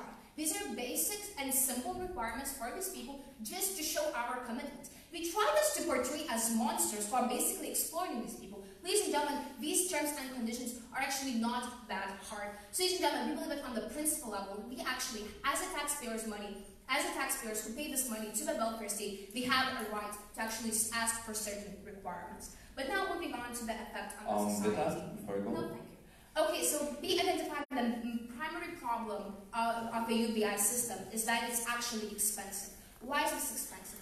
It will be given to every single person in the society, and taking into account that the population is growing by seconds, this will be a huge amount of people. Secondly, we tell you that this will actually, if the team proposition argues that we will give enough money for people to self-realize themselves, to actually establish new business and go to colleges, this sum will have to be significant, right? So we tell you that we face the huge cost, and notice how side proposition never really engaged how they're going to cover this huge cost of this policy. So we told you that one of the most damaging effect of this huge cost is that this money will have to be taken from other spheres in the welfare state. And we identified the primary sphere that, from which this money could be derived from. And we told you that this would be public services. And we told you that the effect of this will be detrimenting the entire society. Why is that so? So under the status quo, we have problems with huge lines in public hospitals or education systems or overcrowded classrooms. So just imagine how the situation would get worsened in this free healthcare and education systems. then less funding will get to these systems. So we tell them that people will have to wait even in the longer lines. That people, even if they would receive UBI, people still probably would not be able to allow themselves to go to the private clinics. So we tell them that it's probably better to actually fund these public services more, but not just give UBI and leave people alone and tell you, okay, when you get sick, you are completely on your own. So notice how we didn't really tackle this problem of funds being diverted from the public services. But also we spent a lot of time criticizing the current welfare system, and let's look into that. Is it really the means testing policy? Is that terrible and that bad? So ladies and gentlemen, we actually agree that it's not perfect. We tell you that it's bureaucratic, there's a lot of inefficiency in there. But we ask you the most crucial question today, and I believe this is extremely important. So is it easier to fix the current system that, yes, is overcomplicated, yes, it's not the most effective, but it's still working, and the principle of it is fairly right, rather than imposing the entirely new system by revoking all these benefits that they have under the status quo and take into account that UBI will cost a lot. So ladies and gentlemen, we believe that if we actually want to tackle these problems effectively, we actually need to take care of the current welfare system and make it more effective. And we believe this can be actually easily done. But side proposition just wants to organize the revolution, but we believe it's not the most effective way under the status quo. Also talk about economics. So we told us, okay, automatization is frightening, is causing problems to many jobs. Many people will be replaced. We tell you, yes, this is true. But also there are many more ways how we can more effectively tackle the problem of automatization. Why we should not fund the direct retraining programs for these people? Those jobs will be threatened by the automatization. We believe this is a more effective approach to do this, and this is already being done in many of the states. We tell you that just by saying automatization, this does not prove that your policy is the best way to actually do this. But also what we're telling you, that on the manner whether people will be actually working. So we tell you, yes, we're not arguing that every single person is lazy and now when we receive the UBI, all people will quit and just enjoy their lives. We tell you no. But also, what we told you consistently, but not every single job is a dream job. And there are multiple jobs in our society that have to be done, that are extremely crucial, but maybe they're not as pleasant. And just simply by saying, okay, now every single person will have this beautiful dream job where he will be fully fulfilled, we tell you this is simply unrealistic. And we have to admit that certain people, sometimes people hate their jobs, and we simply have to do this because it has such a significant value on our society. So simply, we don't believe that this is realistic, and proposition would need to actually engage in the real world matters.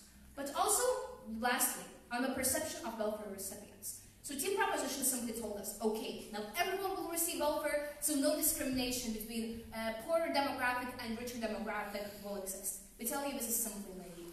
People will still, and now when people will be receiving welfare, richer demographics will be able to say, okay, now we're giving money to these deprived demographics, but we're still not lifting themselves up. And systemic poverty will still exist, like racism, gender discrimination, or your discrimination based on your ethnicity. But now people will be able to disregard these problems and say, okay, but you get this money, so why are you not uplifting yourself? Why are you still in a deprived demographic? And we tell that when we have these taxation policies, we actually help people, and we actually target this attention to the problems where we actually need to be aware of. So ladies and gentlemen, because actually UBI is currently not really plausible, and we tell you that we can achieve better and even better goals with the current means testing policy ability to oppose.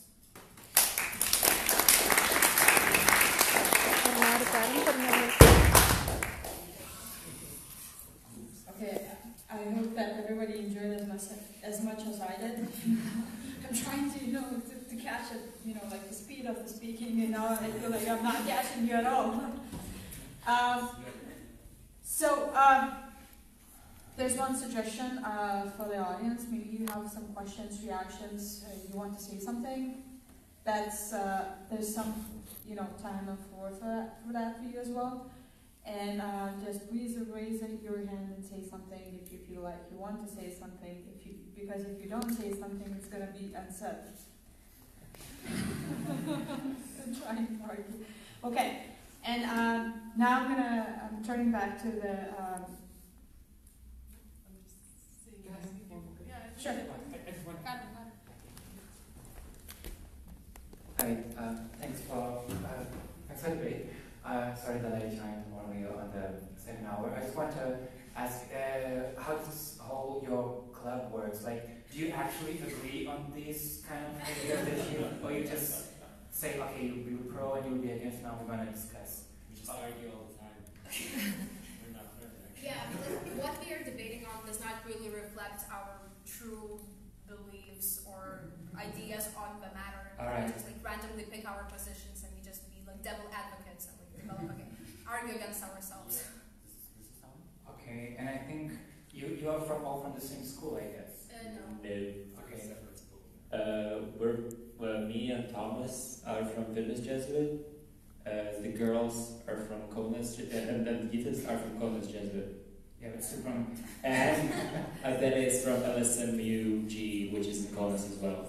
Okay, because I think so. She's the only non-Jesuit one in this. Alright, I'm just curious because it's so much about people who basically are not here, who are not participating, who are actually need some help, who are from poor schools, from poor areas, and I'm just wondering that they are not included, and I wonder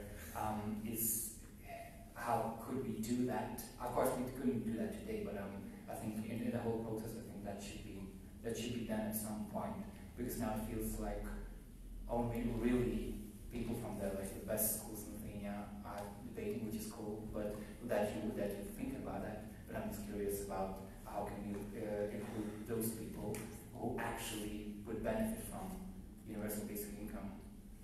So yeah, that's not a comment. We kind of answered it here, but I think that's important to mention. Yeah, thanks. Do you want to react to that, Bill? The point in national championships, for example, we have many teams from many different schools. Of course, there is the separation of high-level debating and mid-level debating or low-level debating, right? But the thing, for example, Kaunas Jesuit Gymnasium has is this debate culture which has been on from the Jesus times, right? Technically, the Kaunas Jesuit is the powerhouse in debating in Lithuania if you look into it and if you actually follow the whole debating scene, whatever, Vilnius Jesuit as well, and LSVUG.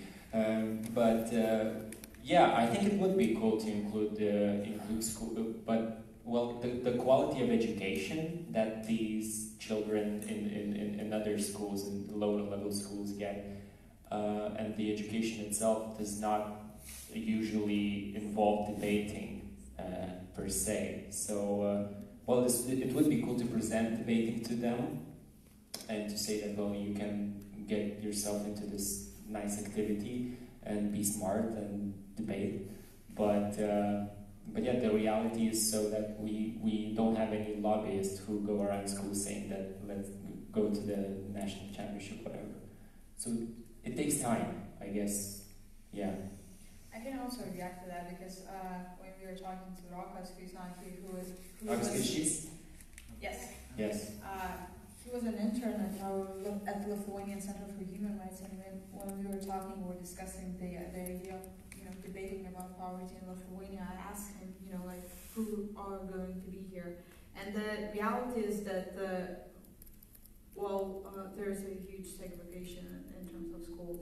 I finished the school that was rated by bazinės ratings as 505th or 4th in Lithuania out of 533. We had nothing like that, and I was not learning English in my school. So there are systematic problems in schools, and I know that you're doing something to expand actually the network itself, and actually you keep doing going to different schools and showing how people can debate and expand power. Just trying to explain this. Sure. Right. There's a question here. I have that question, but I'll say, my name is Søren. I come from the basic income movement in Denmark, and I enjoyed your presentation, and I enjoyed your discipline. It's very, so good. But I have another question. Of course, I could recognize the positive and negative arguments being in this basic income movement myself. But what should I say? I like your twists. Okay, maybe I'm an old man. You were fast speaking, so maybe some of the twists just jump. But I would like for these twists I saw.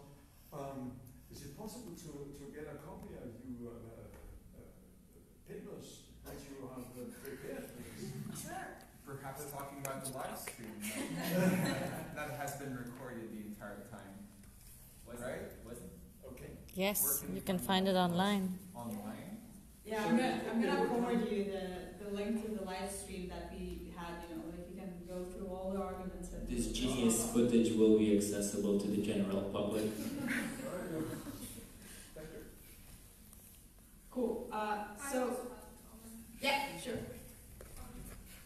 Here we go for that. So I was a little bit late, but at least for me, in this entire debate and also in your speeches, I felt like it wasn't touched upon enough on the mental aspect of poverty and how people are affected psychologically by living on like making ends meet and constantly being concerned about money. So maybe somebody could react to that. You mean from us or from the audience? Experts? From the We experts? can take that into account as an. There's a I think this is a brilliant comment, and I think this is what we should take into consideration where we talk about poor rationality of the poor people. It's not poor rationality, just different type of rationality. And what you talk about is called cognitive load of people being constantly thinking about making ends meet. And there is a lot of psychological research that shows how it affects us, our long-term planning versus short-term, and so on. And it's not about us and them. It's not about rich demographics or poor demographics. This is a peculiar term, actually, because every one of you and us and me being in the poor condition, psychologists proved it by experiments and by observations, would very soon, within 1 year, run into this poor rationality on the physical level, on the harm level, not only like, yeah. So this is very important. Anybody else? Okay, let's move to the last part of this event. I'm going to ask the experts or professionals working in this field to maybe say something about the debate. Like, how did you find the debate teams, and which arguments did you like more? You can even say, which team from your perspective on the debate itself. Who would like to start? Yeah. Okay, yeah, I came here as an expert, but I'm actually now considering a change of career after your presentations there. It was quite mesmerizing to see how quickly you had adopted all these arguments that have been explored in the discussions since the 1960s or so. I think what the debate emphasized was the fact that when it comes to these efficiency arguments, which are used in many situations, it is really hard to find the absolute truth. What is the most efficient measure to eradicate poverty? And I think the debate also emphasized the fact that the basic income discussion as such has been relatively theoretical, so we don't actually know that much about the benefit and what are the direct effects of implementing it.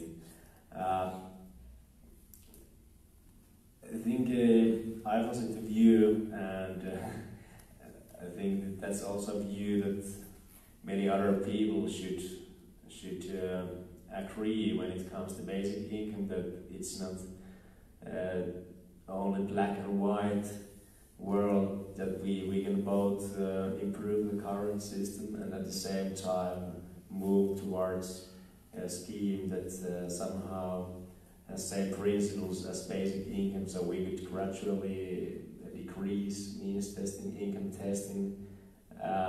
So there are some compromises in between, and I think basic income realistically can be a long-term target, and at the same time we can try to improve the current system. So I think both themes are winners of the debate.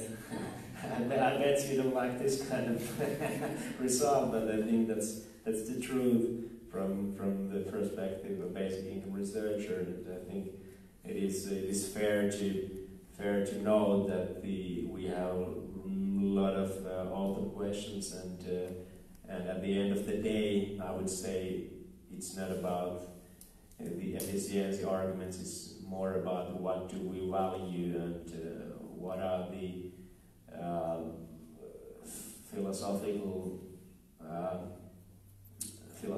justifications behind our social security. Is it to make people more active in the labor market, or guarantee adequate income in any occasion or in any situation in one's life? But yes, as mentioned, I really like both themes and their arguments, and I'm convinced that you will have really bright future whatever you decide to do in the coming years. I just hope if you go to politics that you keep eradicating poverty in your agenda, because I'm sure that people will listen to you, and I think we need more politicians that are just like you. Thanks.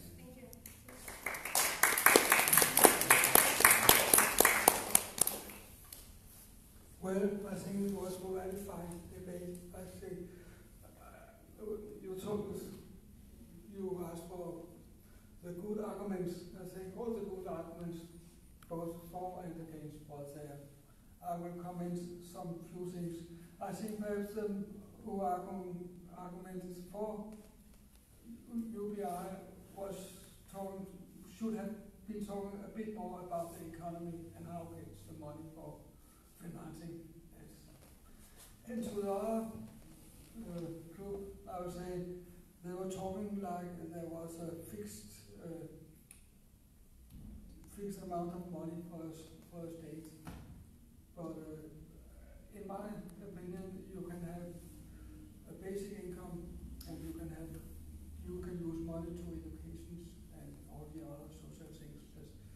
Just a question of how much you would come in, take into tax. And I know you have a low tax in Lithuania. In Denmark we have much higher tax. And that gives some more possibilities. And then you were talking much about why give money to the rich people and the middle class who have enough. But in my opinion, as I see the system, you have to get the money for basic income from the taxes. So the rich people is paying more to the taxes in the case of return in the basic income, and the middle class is almost the same. The lowest income get a little gain, and that's all right. Okay, and then I would say I missed perhaps as you talked, had some arguments about how about the impact on the environment and the total production in the society. What is necessary and what is we have to be care about. Thank you. Thank you very much for the debate. I think you heard so many don't have to repeat it once more. But I think that some constructive criticism may maybe help you improve in the future. So I actually made a list of points in my, a list for what I would give points for each team, and I would judge who wins. So the list is, first, adapt to our local context, to the Lithuanian context. A lot of your arguments were just, I understand probably it's difficult to adapt to Lithuanian context, but a lot of it was just copy-paste from some American debates and some, something that is just there on the internet. But actually here, if you look around, you can also get numbers from the Lithuanian context, like we only have 3% of people on social assistance, although 20% are poor. Yes, so this kind of evidence. Yes, so 0 points for each team. Point 2: avoid cliches. Yes, and search for some consensus. So I imagine that what you don't want to do in the debate, or when you speak, especially in your professional life, you don't want to re-establish some cliches that would not help solve or find the solution, rather build bridges. So cliches were actually on both sides, like capitalistic dictatorship, yes. So then it's called the team, right? Taxpayers. Who are the taxpayers? People who go to the shop and buy some bread, don't they pay any tax? They pay value-added tax. So like this kind of critical thinking a little bit. Of giving the money away, what does that mean? Do these people burn this money in the stove or something? No, so like trying to really avoid this and such kind of poor demographics or rich demographics. This is a really weird term that I've never ever heard. And it's actually, like, think about it. It's not that you are in a group where you can come and go out, but you're kind of in demographics. I don't know, let's carry a little bit. So, 0 points for each group for not using cliches. Then we have listening to others and trying to react on others' questions and comments spontaneously a little bit. So I think that there were many good questions that you kind of skipped. For example, the question about the trash picking.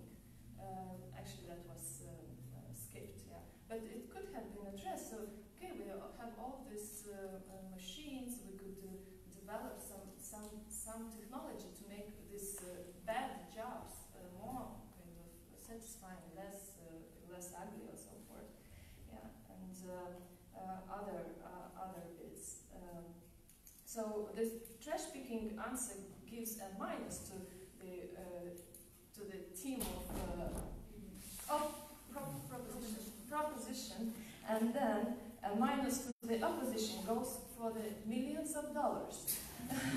Yeah, in euro. That was billions of money. Billions of money, yeah. And so I think, and the final point is trying to build bridges. So kind of acknowledging the right arguments, but then digging deeper and trying to bring some controversies. So I think, because especially in this debate on basic income, it's proposed by both the leftists, the rightists, so all across the political spectrum. So a lot of issues where you can build bridges, and I really wish all of you to kind of listen to your opponents and kind of try to build bridges, and by bridging the gaps, try to come to some consensus. But anyway, thank you so very much, and I'm so proud to be on the side of the panel. Thank you. I will repeat that you were very, very great and mentioned very important points that I didn't even think about before preparing for this discussion. I don't have a list of points. I'm not a lecturer. But I think that I will mention also what I missed a little bit in this discussion. So first of all, what was mentioned also is the local context. What about Lithuania? You were telling numbers about United States and everything. I think it would be also easier for you also to have in mind our context. Also, what was kind of strange for me, mentioning the poor like they are very, I don't know, very, very far away from here, and, you know, but it's not. Anyone from here might be poor at the moment, might be poor, you know, tomorrow, exactly. So maybe that's what I missed. And also basic income would touch not only poor people, but, you know, all of us. So I don't think that we should make those distinctions between us and poor demographics and rich demographics, you know. But I cannot say who's the winner for me, sorry. I had very important points from both sides, but I think that we definitely see that this discussion is not over. All right, thank you for the experts. Thank you for Lithuanian Debate Center. I'm going to tell all the names again. It's Danielius Kaminskė, Gytis Greičius, Ieva Šeškevičiūtė, Tomas Vajelis, Adelė Breikytė ir Rita Raskevičiūtė. Thank you very much.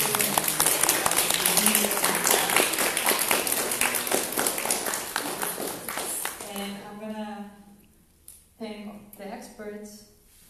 Vile Veiko, who traveled here on Sunday, yesterday. Jens, who came here on Sunday as well. Ekaterina, who got here on Monday morning. And got on Monday morning as well. I'm just going to remind that this event was funded by Nordic Council of Ministers. We also have some snacks left from the morning, breakfast, I guess that was called. Please don't leave any food wasted. And thank you for coming.